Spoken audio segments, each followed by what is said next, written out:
Nakamonitor naman ng Philippine Coast Guard sa paglalayag ng atin ito civilian mission sa Panatag Shoal. At may ulat on the spot si Joseph Morong.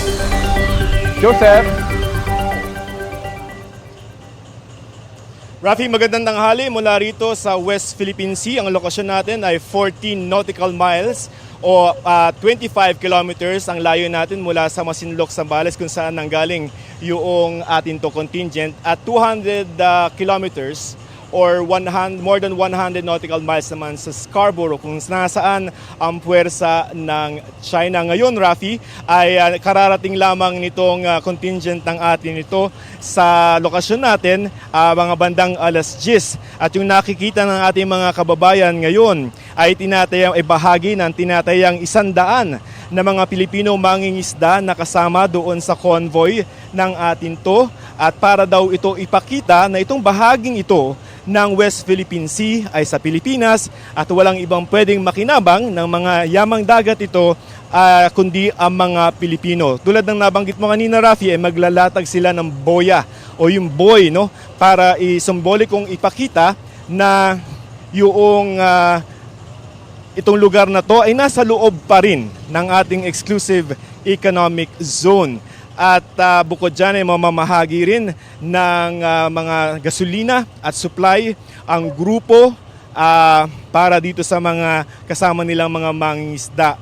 At hindi naman lingid sa kaalaman ng ating mga kababayan na nahihirapan ang mga mangingisda, especially dito sa may bahagi ng Zambales, na makapasok doon sa Bajo de Masinloc o Scarborough Shoal dahil nga sa puwersa ng China.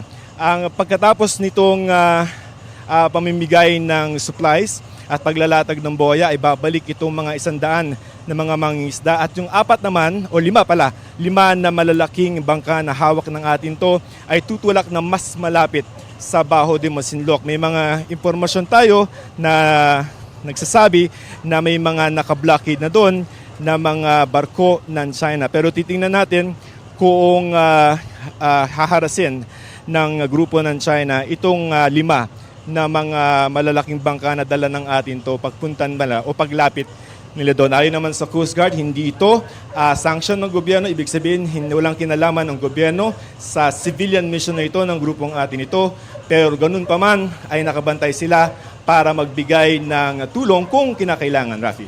Joseph, kasama ba sa mga pupunta sa Bajo de Masinloc itong maliliit na bangka na yan? Kasi ang pagkakaalam natin, base sa experience na rin natin, Joseph, di ba dapat nasa mother boat yung mga yan pag lumayag na sila papuntang Panatag Shoal. Pero ito, lalayag ba sila? Ito maliliit na bangka?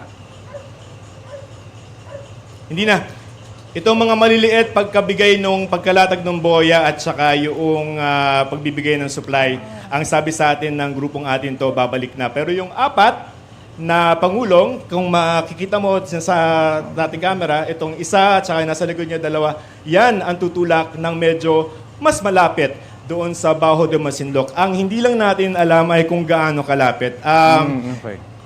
Titingnan natin kasi base doon sa mga satellite images ay yung ilang puwersa ng Chinese Coast Guard ay nasa 60 kilometers 16 nautical miles ang layo mula sa Scarborough. Pag yan ang titingnan mong reference at yung plano na kung saan pupunta itong malalaking bangka, ay baka madaanan namin o makita namin itong puwersa ng Coast Guard.